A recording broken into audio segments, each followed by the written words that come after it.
to Cooking with Taylor and Stefan. Okay, so we got an awesome gift today. Yeah, we got the biggest cucumber. Zucchini. We got zucchini. Yeah, the big one. Okay, so I took a picture. I'm going to put it at the front. Look at these humongous things. I can't believe. It's bigger than my head. So, now I bet you're thinking that we grew these. However, none of us can take the credit for growing these because the neighbors grew them. So I can't believe it. It's their first year with a garden and they outbeat us on our zucchini. However, I'm sure they learned how to grow it from Campbell's Freedom Farm. All right, so we made a split today. We're going to go ahead and make zucchini bread. We're also going to make some for the neighbors because this is something great that you can do with zucchini. It's similar, to banana bread. I love bananas to make banana bread. It's really good for breakfast or just for a little snack. But now we're going to use zucchini. And then we'll have the neighbors test it out. So we're going to use some of this. I don't know if we'll use all of this or not because they're quite big. So the first thing that you want to do is just cut this. In your motherhood, I made more pizzas, but now we made big pizzas of mine. Okay, so if you, hold on. This is so big, we can cut it. Yeah. If you have a food processor, the blender, you can just go ahead and slice this up and put it in there, and that'll get the perfect size. I don't have a food processor, so this is what I'm going to use. This is like a hat, like you wear like here, or the horn like this. Okay, so we're going to put this on here, and it's just going to cut it, and then what I'm going to do, I'm going to mince it. I'm going to start it first. So this is just an easier way to start it, and hopefully this works. It might be too big for this, and if it is, I'm going to show you a third method. I have to say these are the biggest zucchinis I have ever worked with. So we're going to go ahead and experiment today and just try to give you what's going to work best. And at this point, I'm going to have to say this might be too big to use this. Now there's a few different settings that you could use for this. So this doesn't work, right? So this is one example. We're going to have to cut this one out. Maybe we could slice it in half and we could try it.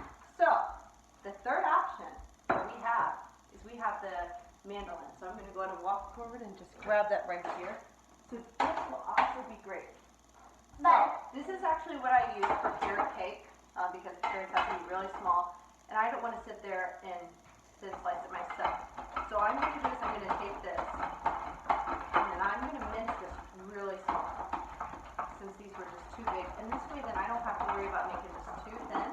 So I'm going to go ahead and finish this part up and then I'm going to show you just in a minute. So I'll be right back.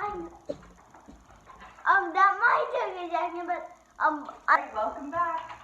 Okay, so we have this all mandolin up, and I'm sure probably this is the first time you've seen someone do this for zucchini bread. So all we're going to do now, we're just going to take it and we're just going to keep cutting and cutting and cutting as small as you can possibly get, basically. We want the littlest slices, so I'm going to cut this way.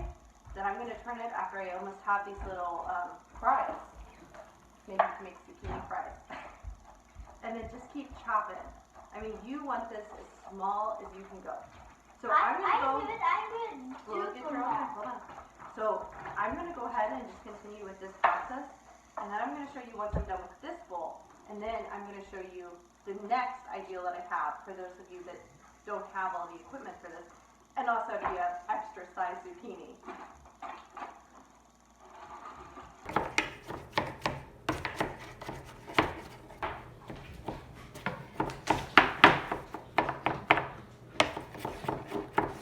All right, this is Stefan cutting up his end of the teamwork. We have 3 people chopping this up. So this is a great practice with your knife. You don't put. No, I don't have any. Okay, go. Okay, so he's just going to continue chopping that up really small. Okay, before I go ahead and start, let me show you how much one zucchini had. And let me tell you also something else. This was a great practice to cut and everything. Okay, so this was actually faster, what we just realized, than using some of the other equipment, unless you have a food processor. Of course, that's a great cheat sometimes. And we have so much food. And what was fun, if you have kids or maybe if it's your spouses, depending on their age, you can have a competition and see who can cut the smallest and the fastest safely. Always remember safety with knives, that's important. And the smallest. So now we're going to go ahead and measure this out. So I'm making it. Safely. Okay. I'm doing a double batch. So each batch is going to get 3 cups of zucchini. So we're going to go ahead and measure this in this. It's going to be just a little bit messy, just for a minute trying to get it all in here. Now, if 1 cube zucchini covers both, I'm going to be pretty impressed. And go ahead and smush it down too. All right. And if it's a really juicy zucchini, like really juicy, sometimes what we have done, or sometimes other people do it, or friends, they'll go ahead and put it in the kitchen towel and they'll squeeze some of the juice out. But so far, just looking at this one, it's okay. And we actually did have to try a piece. Was it really tasty? Yeah. So Yeah, they this made, is yum. Yum, yum, yum, yum, yum, yum, yum. so they made a really good zucchini. Yeah. All right. But you have to watch before you start again. Okay, so at this point, we're about to 2 cups, and we still have a good chunk left. I can't believe how much this is. So I'm going to go ahead and just continue to measure this out, and then I'll be right back. All right, welcome back. So we actually have another order for zucchini bread. So now we have to have 3. So what is it? We have to count by 3. So we need 3, 6, 9. 9. So we need all of that zucchini. But before I go ahead and finish chopping, I want to show one other method. And let me go up close. This is actually one of my favorite ones for ginger. I love ginger tea or chai tea. So let's go ahead and try these out. We're doing a little test today, especially if you don't have certain equipment. So basically, for me, the one downside of this is it's very time consuming. And the cutting is just really fast to me. It doesn't take long. And this is a little bit more tricky. But actually, you can see a lot more juice cutting it, or shredding it this way. So this is one option. And what I might do is I just might do some of this and split this up between the 3 batters. Okay, so that's what that looks like. Let me go ahead and show you actually. So this comes out a lot more juicy. And one thing I was going to tell you is make sure that you leave the skin on. You want the skin on this. This is important. There's no purpose to peel most things. Okay, so let's go ahead and try this one. This one to me actually goes a lot smoother. I do like both options, so all you do is just continue to shred. And this almost turns it, honestly, into a juice. It's really juicy. So I can see if you did this, you would definitely need to kind of squeeze some of it out. I'm going to go ahead and just do part of this way and split it in 3 ways. And just go ahead and be careful with this. All right, so we're going to just go ahead and finish this up. And then the rest, you know what? This chopping was actually a lot of fun, just having a competition. And I can't believe how much we just got from one of these zucchinis. It is amazing how much. So let me go ahead and just continue this one. All right, so I'm going to go ahead and finish this up, and then I'm going to continue just chopping. I think that's going to be the best solution. All right, I'll see you soon. All right, welcome back. So I have to say, we had 4 humongous zucchinis you guys saw. It took 2 and actually just a little chunk off another one to make 3 cups in all of these. Let me go ahead and show you. We have them all separated. Now you can combine them and put them in the bowl, but just I sometimes find it a little easier having them all separated. So we're going to toss those to the side for right now. And next, we got to get to the other part. So what I have is a ratio. You have 3 cups of zucchini, 3 cups of flour. So it has the same ratio, similar to some of the other recipes, excuse me. So which is perfect. So now we have our bowls, and what we're going to do next is we're going to mix our sugar, all of our wet ingredients. So let me go ahead and grab those. All right, so we're back. So we have a whole case of eggs. So 4 eggs go in each bowl. So we're going to go ahead and get that started. And what's great about this, we're using so many eggs, right? And you know what you can do with the eggshells? Campbell's Freedom Farm, I think it's explained, composting. So that's what we do with all of the eggshells. It's really great for that. And actually sometimes, so we're going to go ahead and use all of these. So each one gets 4, and then we're going to go ahead after that and mix the next step in here. And you know what's great? I was talking to Stefan, and I was telling him, you know, a long time ago, if you had extra zucchini, what we love to do is make zucchini bread. So I think this has been around for a long time. So it was a quick little history lesson. You know, do a little bit more research yourself, just to tell your kids. You know, it's the same thing with canning. We used to do all of that, which is great. Okay, we're almost done with cracking all these eggs. Okay, so we have 4 left in this bowl, and I'm just separating them, as I said before. Okay, and then for this, if you are a really sweet person, you love a lot of sugar, go ahead and add more sugar. For me, I don't like something that's too sweet. It just ruins it for me personally. However, this is a bread, and you do want it to have some flavor to it. So, I think a lot of people might add 2 or 3 cups of flour, or sugar, excuse me. I'm only going to put 1 cup of sugar for each one, and 1 tablespoon of molasses. So first we're going to go ahead and just mix all these up. You want them nice mixed up. If you have a whisk, go ahead and use that. I have a habit of just turning to a fork or whatever I can find usually. And then we'll also need to put baking soda and baking flour into the dry ingredients. So that we'll want to keep in there, and we'll just go ahead and separate all that. But we're going to go ahead and just continue mixing. Next step that we're going to do, we're going to go ahead and take our vanilla, whatever kind of vanilla you have. Just go ahead and pour just a little bit into each bowl. Okay, and this is important to have that. It does add flavor. A lot of recipes, I have to say, I usually don't add it, but it does add extra flavor. So the next thing that we're going to go ahead and do is we're going to take our unbleached sugar and we're going to pour 1 cup into each one. Okay, so we're going to just go ahead and pour this straight in. And something different that I think compared to zucchini bread and banana bread, for me banana bread is something that I use significantly less sugar, which is really amazing to me compared to zucchini bread. But bananas are naturally sweet, and I even know that some people actually use applesauce. We have a friend that does that. I don't have any applesauce on hand, so I'm not going to do that today. Okay, so then all we want to do is just mix this up and really just get it a nice mix into each bowl. So I'm going to go ahead and do that, and I'll be right back. To the last step of more the wet ingredients, so we're going to add just that 1 more spoonful of molasses. You don't want to add too much because molasses can get a little strong of flavor, but this just adds a little twist to it. So we're going to go ahead and do that to each one, and then we're just going to go ahead and mix this up. And what we're going to do next is just go ahead and move to the dry ingredients. So let me go ahead and toss this in here. It's a good thing you guys can't see that side of all the dishes that are filling up. This is what happens when you bake 3 and not 1. Good thing we have a good dishwasher. Okay, so then we're going to just go and give this a quick mix.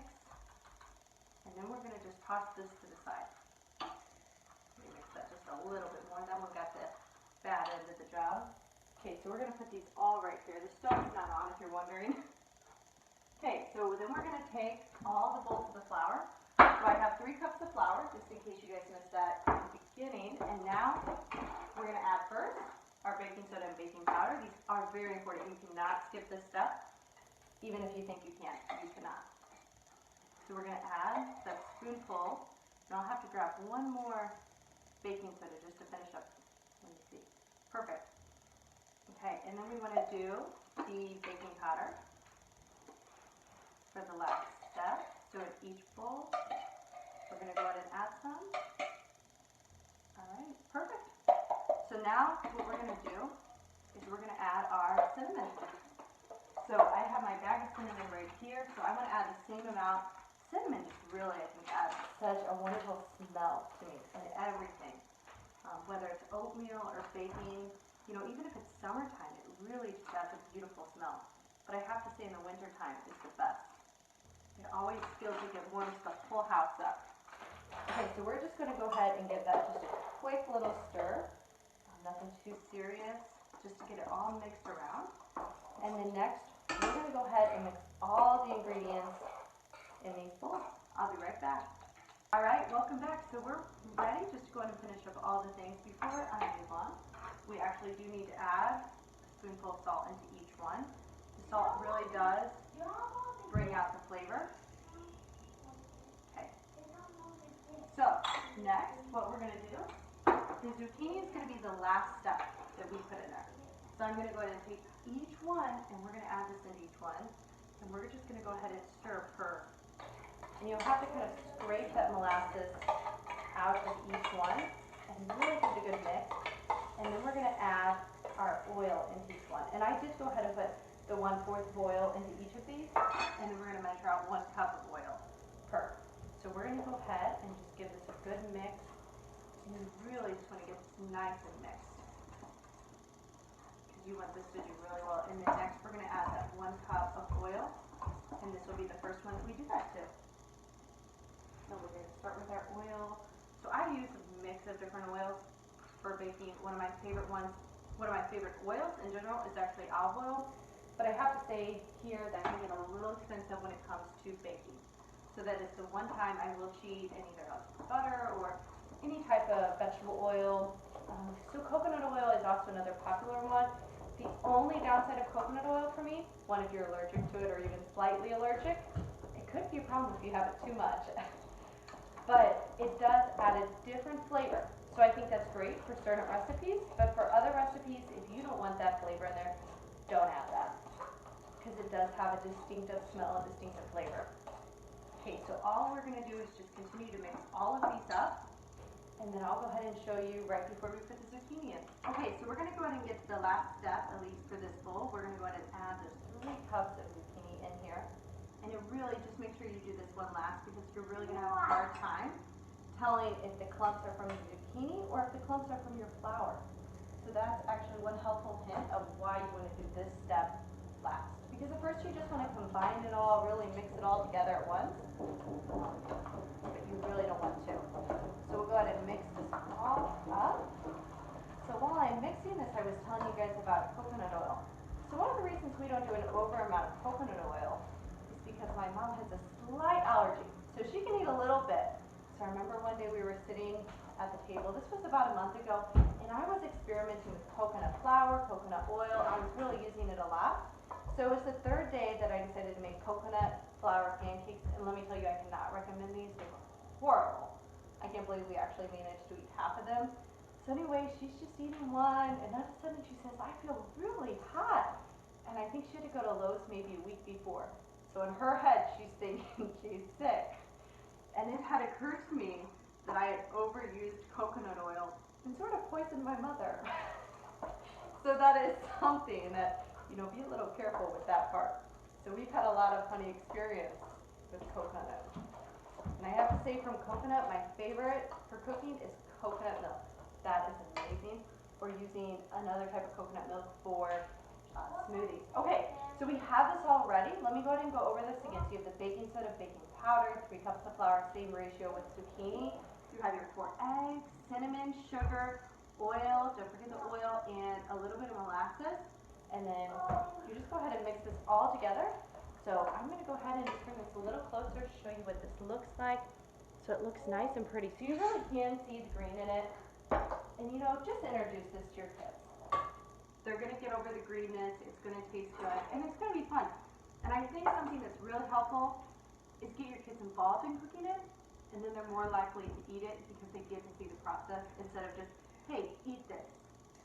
Get them involved. Okay, so before I go ahead and start, I got to get scissors and I got to get some paper, and we have to put this on the bottom and then oil. Okay, we're going to go ahead and get started with our last step. So what we want to do is we want to take our oil and we want to go all the way around. So you can use your hands. For this, I'm going to go ahead and use a brush. And brush everywhere. You want the sides, everything.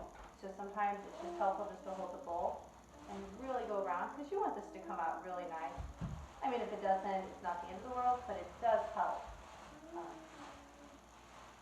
Okay, so then next what you would do is you would take this parchment or wax paper, whatever you have, and you're going to put it on the bottom for this pan.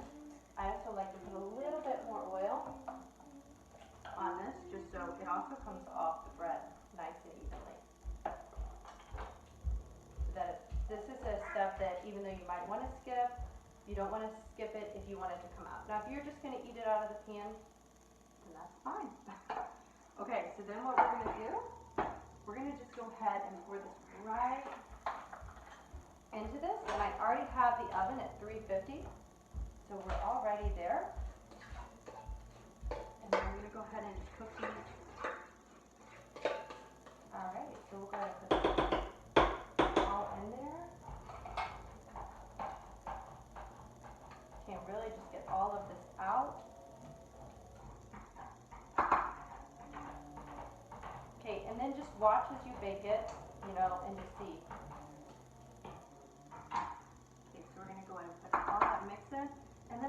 gonna go ahead and continue this process for each one. And I'll see you as soon as this is all done. But I am back before this is done. I do want to show one more little step.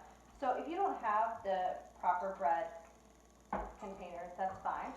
You just have to get creative and find what's in your cabinet. So that doesn't mean you need to go out and you need to purchase all of this expensive thing just to make zucchini bread occasionally. So what we have here is we have just this glass thing. And I went ahead with this one because it could stick a little bit more is what I'm going to. I put it all the way in here and then I'm just going to pull it straight out. So all I'm going to do is I'm going to follow the same concept. I'm just going to pour it straight on in here. And then I'm going to go ahead and bake this. And this one might even be the easier one to get out just by doing that. Alright, so I'll see you soon. Hi, welcome back. Okay, so we have our first two done. And we're going to go ahead and put the last one in. Let me go ahead and bring this closer. Okay, so for me, I love the circle one. It's significantly prettier. It almost looks like a little cake to me. Okay, and then what we're going to do is, this is for our neighbors, and for them I think they like just a little bit more sugar than us. So I'm going to add half cup of sugar for them. For me, the 1 cup of sugar is perfect. I could even go a little less actually. But that is my taste, and I think as I've been told, you know, if you're not making it always for yourself, sometimes go for other people's taste preferences. That way then they actually eat it and enjoy it. So just a little bit more to this. And then I'm going to use the circle one, and I'm going to go ahead and put the wax paper on the bottom that I lost. And let me go ahead and show you, all I did was I just go around and I just cut it in a circle. And then I just put it straight on the bottom. So you just follow roughly around. It's not too bad. And then we're going to go ahead and put this in the oven. So they'll have a nice little dessert or even a breakfast for zucchini bread. You know, just for a quick breakfast, a little snack. And as my child told me the other day, he said, "We need a dessert." I said, "What's a dessert?" "You know, the thing you eat after dinner." And then I said, "Do we have dessert?" And he says, "No." It was so funny. So now we have a dessert after dinner. All right, so then all we do, I don't know if we just put this right on the bottom. Yeah. That way then it comes out nice and evenly. And make sure it's all oiled everywhere around. And it's the yummiest thing to ever have. And not healthy. Not that healthy. Okay, so then we're going to go ahead and all we're going to do is pour it in, and then we're going to go ahead and bake it. And I'll show you all of them when they're all finished. All right, we're back before the last one is done. We just wanted to try it while it was still warm, so I'm going to go ahead and cut us a slice. Let me show you what this looks like on the inside too. And it smells really good. Whoa! Okay, so as you can see, it's not terribly green. Okay, so we're each going to try a piece and let's see how this one tastes. It was banana. So he thinks it tastes like a banana. You know, it's weird, you don't taste a strong zucchini flavor, but it also still adds flavor. It's crazy. So I would definitely make this one again. You know, since zucchini is in season, it's perfect. All right, so I'll see you. All right, we're all done. Okay, so that made 3 huge things of zucchini bread. And let me tell you, it is delicious. Stefan at first said, "Ew, this looks a little gross." But when it came out and he smelled it and he tasted it, as you saw, we got it like a 4-star. Okay, so anyways, we're gonna bring this to the Zeisers. And we are so thankful for the zucchini. So if there's ever any leftover zucchini, I would definitely make this again. All right, well please subscribe, like, and share this video, and let us know if you make this delicious zucchini bread. And I'm curious to know how you cut the zucchini, so let me know. Bye.